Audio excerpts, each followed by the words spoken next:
It was 1 a.m. and Guy Halverson sat in his dark living room. He hadn't moved for over an hour. The accident earlier that evening kept playing over and over in his mind.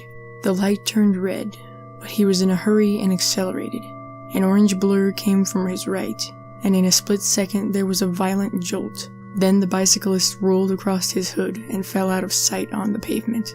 Horns blared angrily and he panicked, stepping on the gas and screeching away from the chaos into the darkness, shaken and keeping an eye on his rearview mirror until he got home. Why did you run, you idiot? He'd never committed a crime before this, and punished himself by imagining years in jail, his career gone, his family gone, his future gone. Why not just go to the police right now? He can afford a lawyer. Then someone tapped on the front door, and his world suddenly crumbled away beneath him. They found me. There was nothing he could do but answer it. Running would only make matters worse. His body trembling, he got up, went to the door, and opened it. A police officer stood under the porch light. "Mr. Halverson?" asked the grim officer. He let out a defeated sigh. "Yes, I'm terribly sorry, but I'm afraid I have some bad news. Your son's bike was struck by a hit-and-run driver this evening. He died at the scene. I'm very sorry for your loss." Mary had a little lamb, its fleece as white as snow, and everywhere that Mary went, the lamb was sure to go. She brought her lamb to school one day. The children let out loud jeers. The children took her lamb away, and Mary choked on tears. Mary had a little lamb. Its fleece was red with blood. She took its little body home, and swore she'd hurt them good. Mary knew that lamb's blood called, things ancient, hidden, and deep. As Mary painted signs of old, never did she weep. Mary had a little lamb.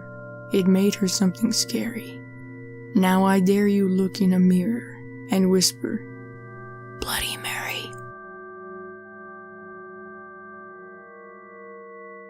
Have you ever walked into a room and found a vampire? No, not the sexy kind, but a foul creature with bony limbs and ashen skin. The kind that snarls as you enter like a beast about to pounce. The kind that roots you to the spot with its sunken, hypnotic eyes, rendering you unable to flee as you watch the hideous thing uncoil from the shadows. Has your heart started racing though your legs refuse to? Have you felt time slow as the creature crosses the room in the darkness of a blink? Have you shuddered with fear when it places one clawed hand atop your head and another under your chin so it can tilt you, exposing your neck?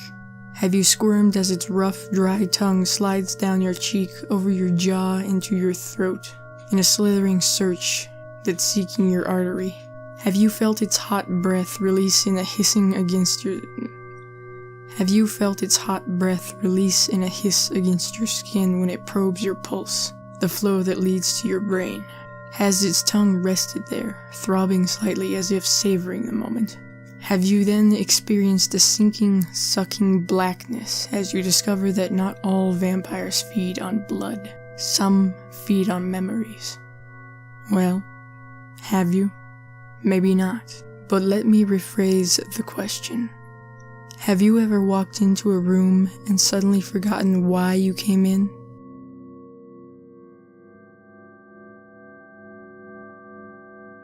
It's been said that the definition of insanity is doing the same thing over and over and expecting different results. I understand the sentiment behind the saying, but it's wrong. I entered the building on a bet. I was strapped for cash and didn't buy into the old legends of the hotel to begin with, so $50 was more than enough to get me to do it. It was simple. Just reach the top floor, the 45th floor, shine my flashlight from a window. The hotel was old and broken, including the elevator, so that meant hiking up the stairs. So up the stairs I went. As I reached each platform, I noted the old brass plaques displaying the floor numbers. 15, 16, 17, 18. I felt a little tired as I crept higher, but so far, no ghosts, no cannibals, no demons. Piece of cake. I can't tell you how happy I was as I entered the last stretch of numbers. I joyfully counted them aloud at each platform.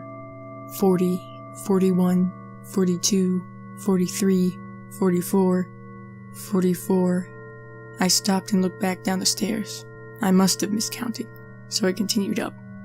44. One more flight. 44. And then down 10 flights. 44.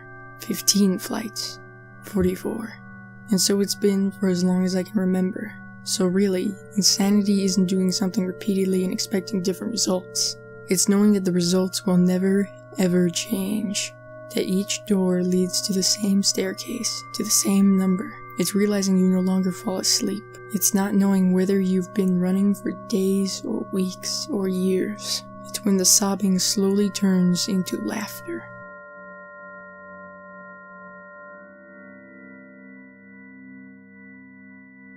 The doctor pulled the stethoscope ear tips out and hung the device around his neck. Mr. Weatherby, all the tests have come back negative, and my examination shows nothing abnormal. Adam knew what was coming next. I'm not crazy, doctor. I'm sorry, but there is no physical reason for why you occasionally lose control of your hands. A psychologist can help. I don't need therapy. I need answers.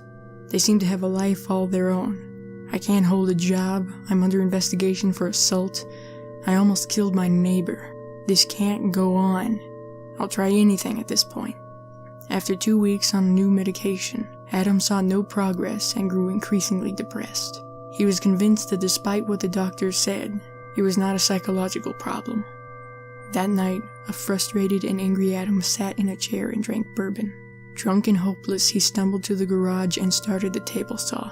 Then slowly lowered his wrists toward the screaming blade.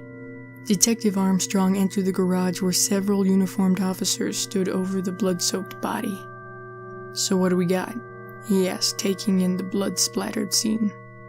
"This is a weird one, Detective." "How so?" "Take a look at the body. He apparently chopped off his hands with the table saw, and then bled to death." Armstrong knelt down. And we can't find his hands anywhere."